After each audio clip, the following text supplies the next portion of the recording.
John 8, Yeshua, the issue of the breath of life, Jesus, went unto the Mount of Olives.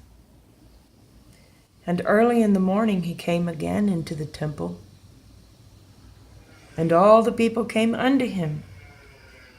And he sat down, and he taught them. And the scribes and Pharisees brought unto him a woman taken in adultery.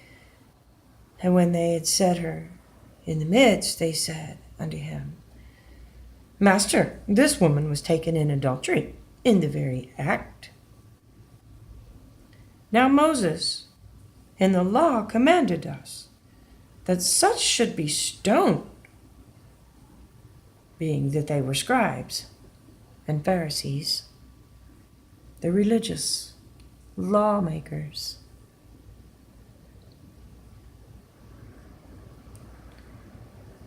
This they said, tempting him. In verse 6, the number of man, that they might have to accuse him. But Jesus stooped down. Remember, he lived in the high places. And the Mount of Olives that's flowing in anointing in the mind of Christ.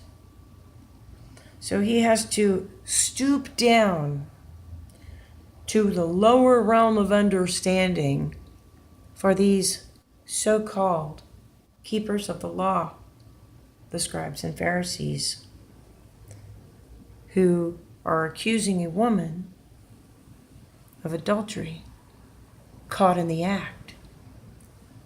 With which one, I wonder? And again,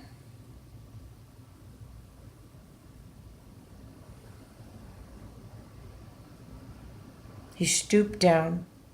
With his finger, he wrote on the ground as if he heard them not. Verse 7, so when they continued asking him, he lifted himself up. He rose above. Amen. And said unto them, he that is without sin among you, let him first cast a stone at her. And again, in verse 8, he stooped down and wrote on the ground. The mind of Christ all the way down into the soil.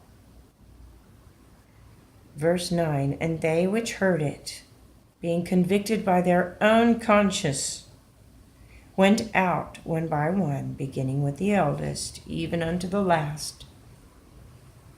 And Yeshua, the issue of the breath of life, was left alone, and the woman standing in the midst.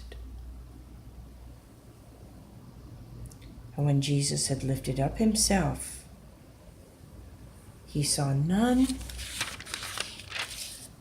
but the woman. And he said unto her, Woman, where are your accusers? Has no man condemned you? And she said, in verse 11, No man, Lord. And Jesus said unto her, Neither do I condemn you. Go and sin no more. A new gate, verse 11.